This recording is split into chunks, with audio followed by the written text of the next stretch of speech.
Welcome back to 1876 Sports and Culture Podcast, a show focused on highlighting the illustrious Prairie View A&M University, the HBCU of Texas, by promoting SWAC and the HBCU experience, featuring your fellow PD Panthers, Roland Austin, Jay Cleese, Big Mike Washington, three-time SWAC champ Gati Werema, former drum major HBCU band historian Shawnetta Haskell, and Al Williams, driving the show from the Hill.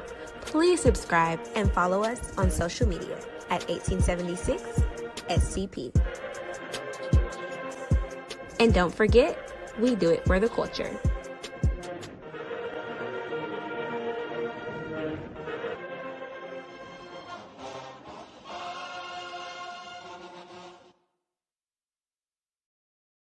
And welcome to the 1876 Sports and Culture Podcast. We are joining you for our February 2026 episode. This is the blackest of Black History Months. So every month to us is Black History Month, but this is just the blackest of Black History Months. So leading off, I got a shout out to my classmate, General Tony Gant, who just got her second star. She's a two-star Major general now in the United States Army. Shout out to Tony Gant. Yes. So congratulations, sis. Well deserved. Well deserved. Yes, indeed. Yes, indeed. All right. She keeps stacking. What you got, bro? I know you. Yeah, I'm telling you. You got some announcements here for the Athletic Foundation. What's going on? Man, it's February is full. Just a couple of things I definitely want to highlight to everybody coming out of February. I know this Tuesday is Panthers with the Rockets night. So join the Panther basketball team as they attend the Rockets basketball game here this Tuesday night. If you want, there's a link located on 1876.foundation. That promo code is 1876. Some really great seats for some really great prices, and also come out and show some support of the Panther basketball team.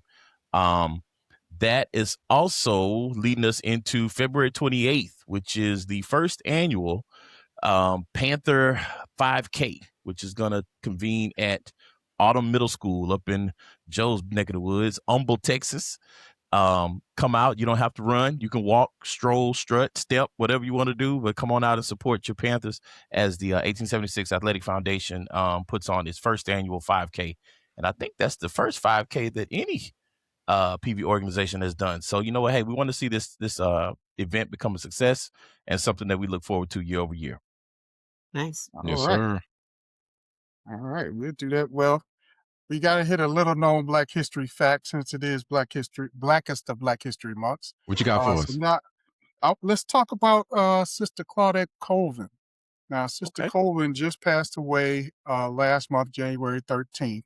But for those of you who are not familiar, back in 1955, before Rosa Parks sat down on the bus, Claudette Colvin didn't give up her seat on the bus. Now, she eventually had to hire an attorney because they arrested her.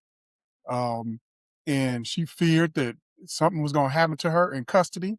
But she was able to secure the attorney services of one brother, Fred Gray, who also was the attorney for Rosa Parks later down the line. But Fred Gray, Alabama State grad, took the case all the way to the Supreme Court, where they were successful. That was the Browder versus Gale case, which made segregation on public transportation illegal. Fred Gray, still practicing. He is living in Tuskegee, Alabama still. He is 95 years old, one of the GOATs. If you listen to In Class with Carr on Nubia or on YouTube, you can search through that archive and get the full story on Brother Fred Gray, Alpha Man, of course. Of course. Always. Of course he is. You got good sense. So shout out to Fred Gray and to Sister Colvin for being the first. Now, the reason that she was not the face of the movement, she was 15 years old, and they felt her complexion was too dark. Yeah, I was going to say, yeah. Well, that time period was It's a lot of history behind that, and if you were not the right complexion, you were not selected to be the leader of certain organizations or entities. It is what it was. Guess they were thought to be less threatening, but and more acceptable. But hey, He says Hey. was like it doesn't still exist today. Right. I mean, it wasn't just her complexion. It was, I mean, Rosa Parks had a little depth with her reach, right? So Uh-huh. it's a lot of things that goes into the optics in terms of why one story makes it and the other story doesn't. So that's Yeah. not a was, that's a is. But I think we have to give her flowers, because had she not taken that first step, it would not have been a consideration that, hey, this is That's true. the hill we want to fight on. Right. So shout out to her. She was quoted saying that she felt the hands of Sojourner Truth pushing down on her shoulders to not give up her seat. That's deep. That's deep. Wow. So shout out to ancestor Claudette Colvin for being the first to not give up her seat in Montgomery, Alabama in 1955. As usual, Black women leading without fear. Always. Always. That joke lady, Also, boy, he goes. on a serious note, one of our Epsilon brothers just passed away a couple weeks ago. So I want to shout out now ancestor brother George Key. He also plays cap at Prairie View, one of the Zoo Boys.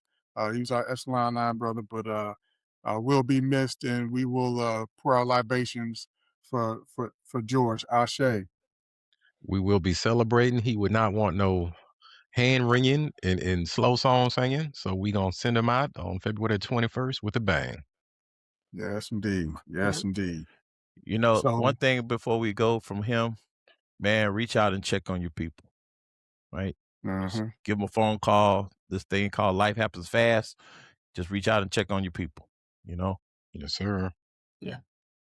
Duly noted. I think in these times it's so much easier to just send somebody a quick text, hey, just checking on you.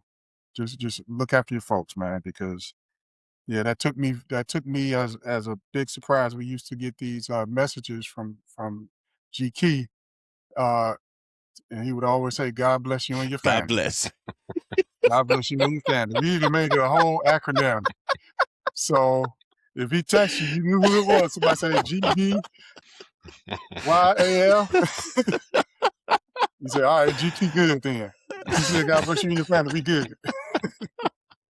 Yeah. I think in that same spirit, I think the brothers and sisters of Wisconsin Sleeper, they also lost their fraternity brother, Roderick Smith, Yes. as well. Big knees. Yep. And so, Big knees. Sure. yeah. So, yeah, tough.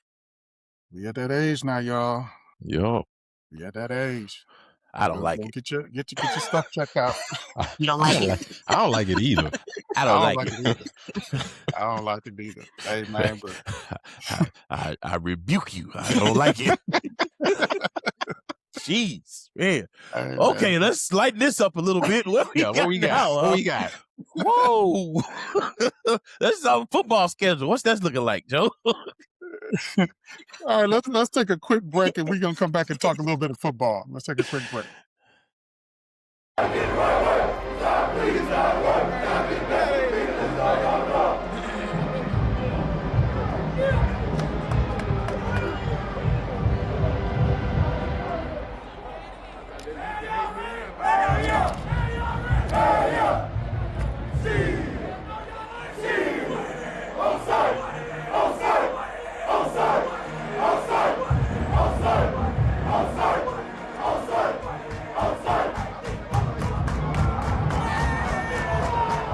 And welcome back. We have a special guest with us today. We have joining us Dr. Christopher Cruize Williams, the general manager of football at Prairie View A&M University. Proud alum, class of 1998. Played baseball at PV. Came back to his alma mater. Wasn't it last January? Yes, last January. Yeah. So Yeah. 1 year in. So Whoa! your Let's not position forget. is- Let's not forget drum major for the marching stars. Hey, Uh-oh. Janetta say, hold hey. up. Let us say Come, time out. come on now. Come Who on. read these credits off? Hey, is it okay if I call you boo? I gotta call you by Yes, it. Shit, yes. Oh, very good. come She on, don't let boo. Come she on. don't let us Come call on. her boo, but it's all good. Yes. Yeah, man. So, Pleasure. Pleasure. Cruise, tell us about signing day, man. This is like a whole different world for us now with the number of signees and everything. How Yeah. was the Uh, event? the event, well, I will say it was probably one of the best events that has been built around signing day. We just got to be careful when we say signing day, National Signing Day, because a lot of our recruiting was already done in mid-year. And also in the JUCO realm of things, so it was, we have, well, I think we signed 8 high school guys, which National Signing Day is built around. But we had of those 8 guys, we have 4 that's on campus right now in Mhm. mid-year. Wow. So and of course the other 4 are coming in May after they graduate. But all in all, I think it was a very, very good event. Um, More people than what I expected, and it was a really great turnout. And I know there are probably some things that we can add to it. More so talking about the roster, things of that. I just want to address the elephant in the room because that a lot of a lot of people asking, "Hey man, y'all gonna say something about the roster?" I mean, we just released the roster just 2 days ago, and you're gonna talk about the same thing, but. I think that we'll be encouraged next year to probably hold off and maybe talk about those things then. It'll give it some pizzazz around that event. Well, no Doc, you fear. sound like you've been tipping in them chat groups or something. You get some inside intel. Hey, no I fear. am alum, bro. Don't forget that. I'm Yeah, still alum. I'm no PV fear. through and through. That's what the 1876 Sports and Culture Podcast is about. We can discuss those issues here today. So let's jump on Yeah. in. Let's I guess we can just cover the high level, the glamour Yeah, positions as people think of them. Starting with Okay. quarterback. Hmm. I know our JUCO and FCS transferred guys. Jalen Petway, a big hmm, guy, 6'3", 220. I met him on his visit during the Hmm. football season. And then also Des Thomas, I believe from Georgetown University, 6'2", Hmm. 190. Those are Hmm. both transfer guys with some experience. Yes. what are your thoughts and intentions for those two young men as they compete for the job? So first off, our quarterback room, we're replacing a really talented guy in Cam Peters, and I think Coach Buckner, the entire staff, we really did a really good job in the portal this year, and was able to, and of course in mid-year. Jalen actually played for Coach Jack at Valdosta, and then decided he wanted to go to JUCO and then back up into and coming to us. It truly was a surprise when he said yes, okay, because of the track record that he's had thus far. Coming in as a start in the JUCO realm. But I will tell you, I got an opportunity to see him throw. Uh, Look, maybe a couple weeks ago. Man, the dude has a cannon, nice, and Yeah. he's really, really accurate, and is a really good kid across the board. Uniqueness, he has a really good story. As far as Dez Thomas, the unique thing is, funny thing about Dez, I went to high school with his dad, and we nice. walked into the building. I had no idea that it was. I'm like Dez. I'm like, and he's Dez. And it didn't even register that it was his son. And I have been actually following him because I try to keep in touch with a lot of the guys that I went to high school with. But Dez is coming off they had a 6-6 start last year. And just talking to him, man, I think this was a good transition for him to come on our level and compete in the highest way. We can't forget about the room we currently have, with Tevin. who already was here, and all the other guys that have been here. So man, it's going to be really, really competitive. But at the end of the day, Coach Jackson has the final say on the quarterback position. So Yep. it's going to be really, really interesting to see what comes out of that pool of guys this year. Yeah, we got the two high school signings, Matt Cooper, big Hmm. kid, 6'5", Hmm. 185, and then Yes. a Houston native, Tim Potts, from C. King Yes. High School, 5'10", 160. Hmm. Um, I know those guys, they probably won't show up till summertime. Hmm. What are your how do you see the development of the two high school QBs? Matt, if you all had a chance to actually watch Matt play, I mean, the guy is 6'6". What can you say? He's a prototype quarterback. Also, former baseball guy. You know, I'm all about baseball guys. Former baseball guy just decided not to play baseball this year. But again, another guy who's very smart, has a very high football IQ. And he played in a very tough conference out of in Cali, you know, beating up on I think Cal Poly, which is a powerhouse in the California area. And for him to put up the numbers that he did this year, in reference to, you know, winning MVP. I mean, the accolades galore. You know, most passing yards in the season out of his high school. He led the. I mean, he was top 10, I think, in the state in passing yards. So we got a steal out of this young man, and the way we got him was very unique. But I mean, that's probably for another conversation and how we recruit. But when we look at also Timothy Potts, uh, and when we have the opportunity, uh, and I want to probably take this opportunity to kind of debunk the high school rumors that you will hear about when everybody hears Coach Jack and when he says, you know, how can we compete with 18-year-olds? Um, if we got a guy that's in Houston that when can measure up to the guys that we recruit, we're gonna go after those guys in high school, right? Because Hmm. we see that they have an opportunity, and then we want to keep our guys home as Hmm. well. And Tim is a baller. He's a pure athlete. I mean, all the guys that we're bringing in, there's something that's going to have to be developed. I don't care if you are JUCO. I don't care if you're coming from FBS to FCS. There's a reason why you're here. So, and I trust our coaching staff will get those guys all on the right path into further their careers within the college. You know, with their remaining seasons in college football. Yeah, there seemed to be when you're talking about your recruiting profile and your strategy, there seemed to be a clear emphasis on size and getting bigger. Hmm. And so when you look Hmm. at the other position group on offensive side, running back, you've got Keon Harris, 5'9", Hmm. 200. Hmm. Keon Hunter, 6'2", 215, coming out of Colorado State. Uh, Hmm. Xavion Turner Knox, 6'1", 215. So it seemed as though there was a determination to get bigger in the backfield to Hmm. really impose in a running game. Hmm. Uh, and I will say that our running backs coach, Coach Fed, and again, a guy with a long history in high school football, head coach out of Georgia, 25 years of football, right? And he knows running backs. He knows football.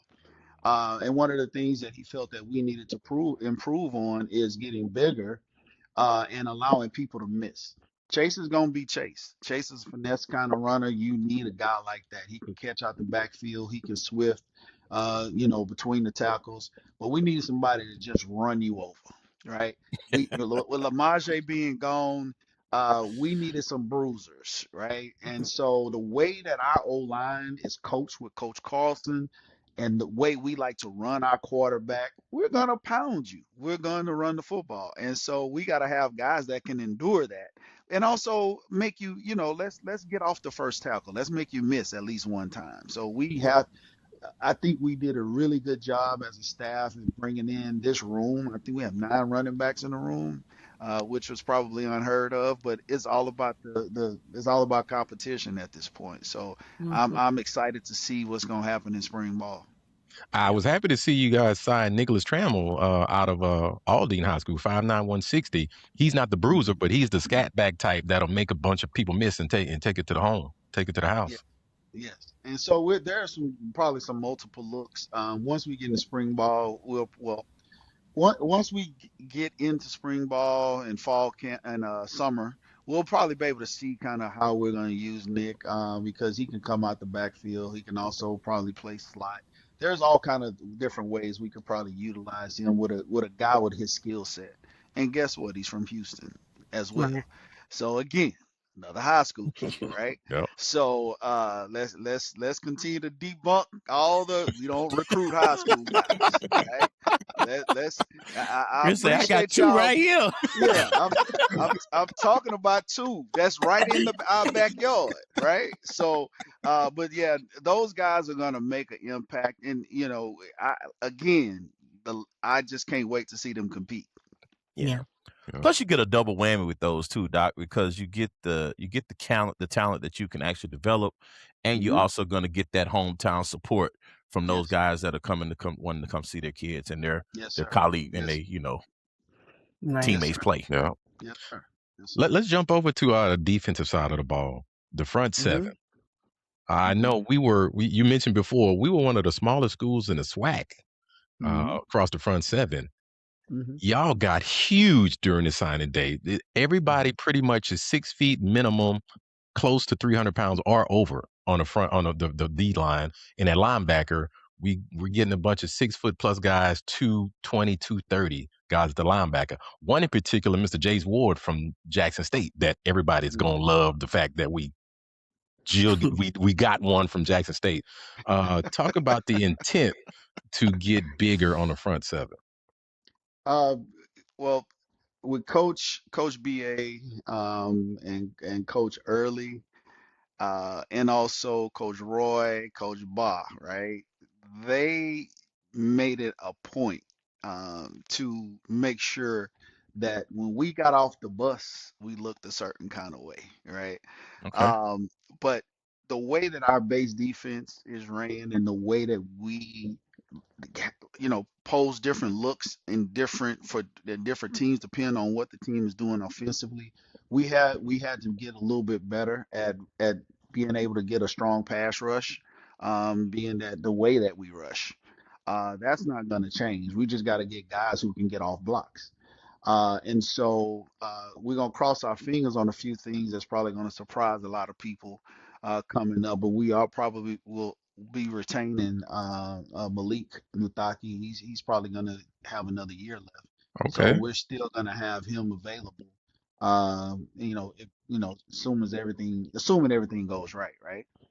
But just in case we had to out recruit the room, man, and that's it's all transparency here. There's no lie behind any of that. We had to get better.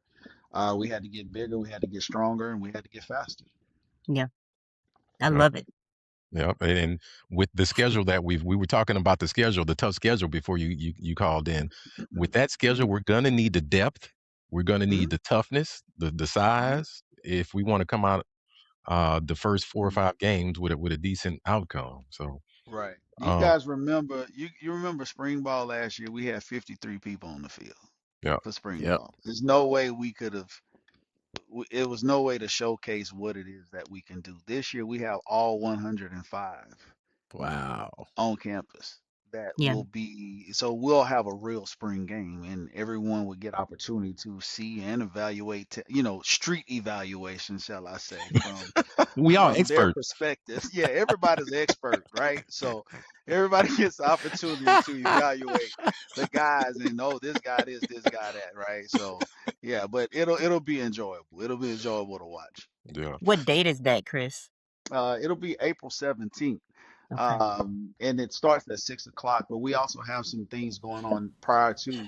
It's going to be our junior day, which we're asking, all the high school juniors, sophomores, seniors, your 27, excuse me, 28s, 29s, to be in attendance as well. And, Right. so it just makes for a better day. We did it last year, and there's going to be a lot of things that we're going to be doing, especially on the academic side. I don't want to probably step too far out, from the Sure. conversation, but one of the biggest things, I think we all know that, we finished with a 3.0 both semesters, first time's ever been done for football that we can. So it does show that we can play and still in season obtain our academic averages across the board. And one of the things that we want to do is to, bridge the gap amongst the university to athletics by using football and say, okay, this is how we're doing things. How can we make sure to ensure? How can we help you help us make sure our students get to class, get the grades, et cetera? So it's going to be a really unique situation for junior day this year. And a lot of the guys that'll be coming on campus will be able to talk to different departments at junior day. So we're putting all those things together, and it should make for a great event. Oh, I love that because that's Man. a hidden gem of Prairie View is the fact that our graduation rate of our student athletes, we don't Yep. really broadcast it that loud, and I think Right. that's a powerful recruiting tool.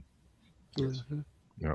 One last position group, my favorite position group, the Mm, DBs, the defensive backs. How are we mm. going to replace Trevor Randall? And I'm assuming it's going to be with this about 20 or 30 DBs that we signed, all of whom are 6 feet or better, long, lean cats, around 200 plus pounds. There was an intent to make sure we can cover anything that the SWAC or anybody else throws at us. As you can see, we have we built our roster based on the our non-conference schedule, right? We have Tarleton ranked. They had the number one recruiting class, which they Mhm. should based on rev share, right? But they finished top 10. Then of course, we have our rival Texas Southern, and then we go into Baylor, Big 12, and this is an opportunity for us to showcase again what we are able and capable of doing. It's not going to be, we're just not going to lay down. And so this is how we had to recruit, man. And I feel very confident that it's going to be the first four games will be four really good games, and of course closing out that fourth game with Stephen F. Austin, right? Mhm. And so again, another top 15 finish FCS. And so that's kind of where we are, man. We said Coach Jackson stated he wanted to be elite, and so we had to go recruit elite, and we had to bring in elite guys. We had to have depth. One of the things that we probably dealt with a little bit is we were banged up a lot last year. We kind of disguised a lot of it. We were banged up. So here comes DG, Coach DG. If y'all haven't met DG, I need to have him on the show, man. He'll get you. He'll make this probably a really really great broadcast. He's so outspoken, and everybody hates him until they meet him, right? And so Mhm. uh but Coach DG is, by far, him and I go at it every day. But when I tell you, one of the most established coaches that I've seen that just straight up tells you the truth. And the kid, that's what these young men need. They need somebody to just go out Yep. and to truly tell them who they are, what they need to do. This is how you accomplish it, and move on. And with him, he's bought into them. And so we were able to get this class because we needed to get longer, we needed to get faster. And then, like I said, based on our defense, man, you got safeties that can come in and play corner and vice versa. So we got really deep. We've given some guys some shots from the NIA perspective, bringing some guys from NIA, bringing a guy from Division 3, and of course bringing some FBS guys who had playing experience. They just wanted to come and be a part of the program because they see exactly what we're doing. So That's all awesome. in all, that was probably the most. Every time you looked up DB, DB, Yep. DB on a Yeah. recruiting visit. DB, like, come on, DG, how many we gonna have, brother? But it's totally understood. It's totally understood of why we need to have them, man. So, congrats to our entire staff on a really, really good recruiting class. This year, we're able to get, like as Coach Jack say, who we wanted for Yeah. this Mhm. recruiting class.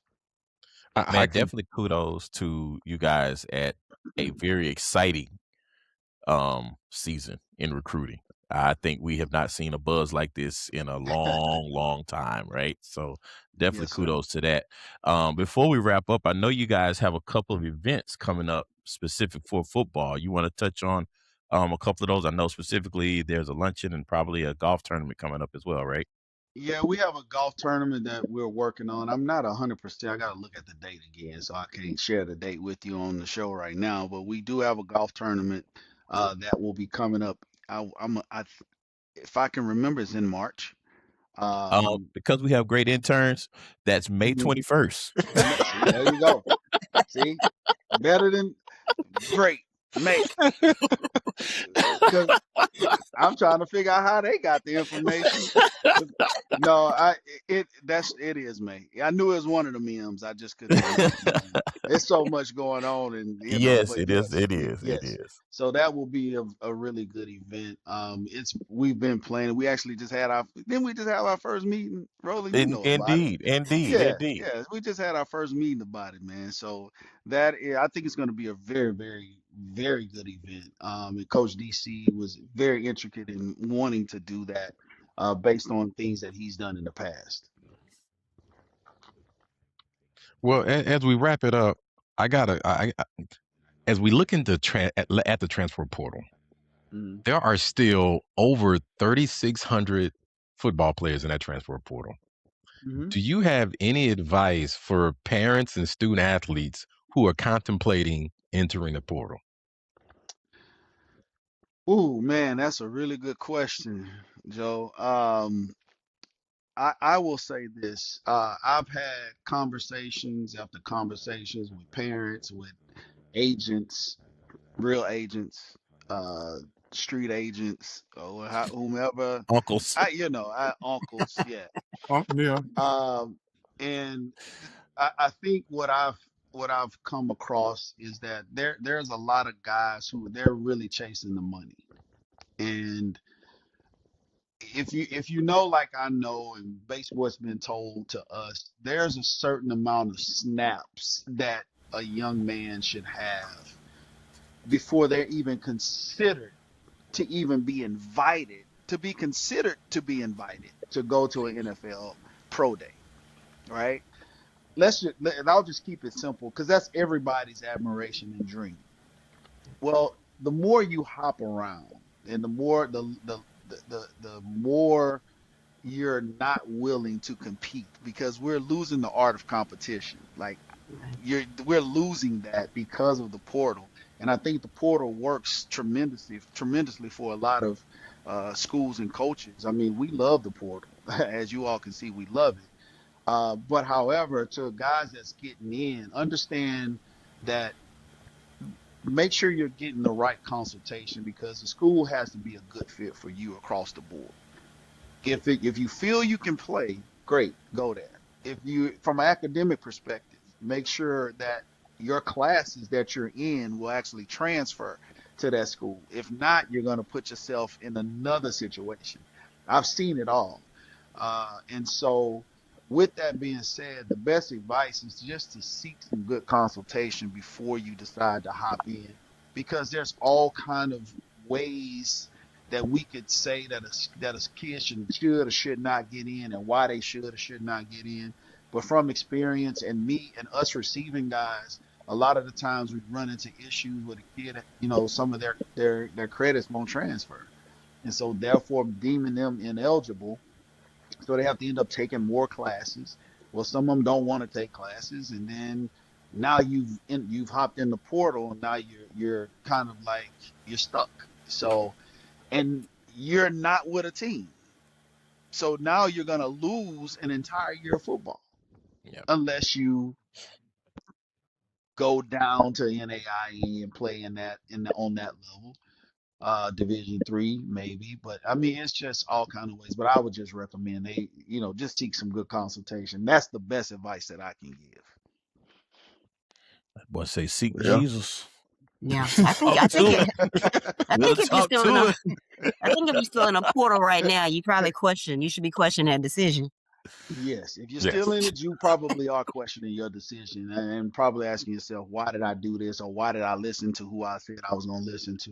Mm-hmm. If I was making 20 and I'm leaving to go get 40, is it worth it? Did I have opportunity to stay? So there's some guys that I know personally that actually stayed at places where they were not starters And just by them staying and waiting through the process, now on full ride scholarships, now are receiving full rides in, some rev share. And so like I said, it's all about seeking some really good consultation. If it's your parents, let it be your parents. If it's an Yeah. agent, make sure it's the agent that's looking out for you long term. Like they're managing your expectation.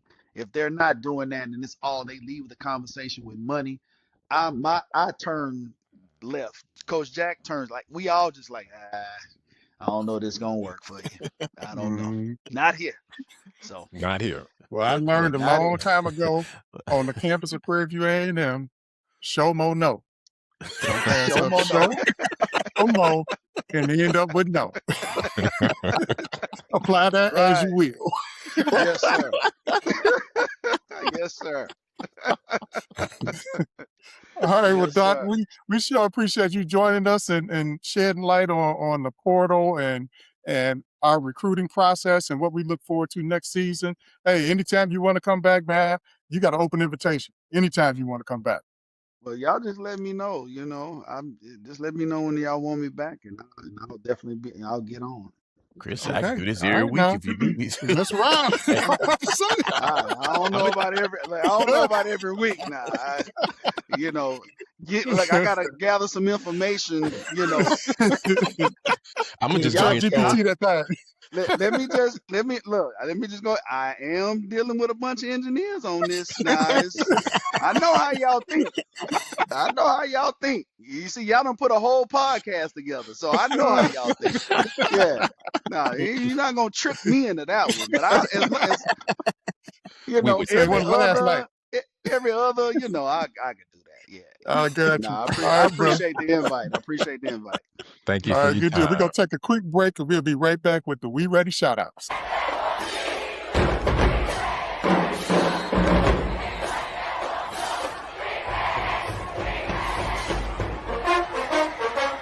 And welcome back. Let's hit some of these We Ready shout-outs. I want to shout out the softball team who just opened up their season with 2 wins over Manhattan and Incarnate Word on Friday. Panthers outscored Manhattan 7-1 and Incarnate Word 12-4. They ready. They They ready. always ready. Always. Always ready. I'm going to shout out the committee that threw the signing day event last week, starting with Mr. Charles Porter, PV legend, who emceed the event. The SID, Miss Latanya Thurston, Miss Alicia Pete, the assistant AD, and then also our alumni engagement department that solidified the location at Prospect Park. It was a really nice time, beautiful venue. We had a blast. They were ready. They was They ready. ready. It was a great They time. ready. All right, Shanetta, let's try and get us out of here. All right. I'm gonna do a countdown. Oh, damn. I'm just kidding. Here we go. PV. You know, No. All right, not bad, not bad. We'll take it. Not good either. that was horrible. We were on 3 different cadence. You gotta say, hold that.